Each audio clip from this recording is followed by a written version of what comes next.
সুখে থাকো আমার নন্দিনী, এই গানটা কি তিনি আপনাকে ভেবে গিয়েছিল?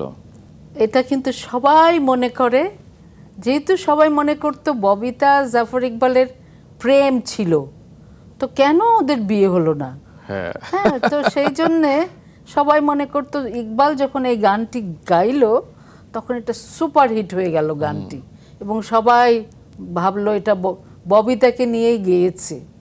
কিন্তু ব্যাপারটা হলো, আমি তখন একদিন ইকবালকে জিজ্ঞেস করলাম, ইকবাল সত্যি করে বলেন তো, এই সবাই যে লোকজন বলছে এই গানটি সুখে থাকো আমার নন্দিনী হয়ে কারো ঘরণী, এটা কি আমাকে নিয়ে গেয়েছেন? বলে ম্যাডাম হাসছে। আমি বলছি, কেন হাসছেন কেন, কী হয়েছে?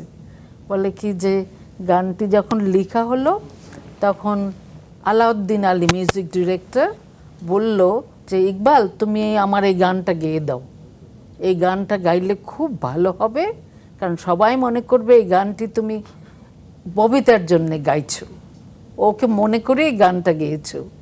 তখন আমি গানটা গাইলাম এবং বলল যে সুপার সুপার, আসলে তাই সুপারহিট হয়ে গেল। একদম। এবং এই এখনো তাই কথাটি মনে করে লোকে।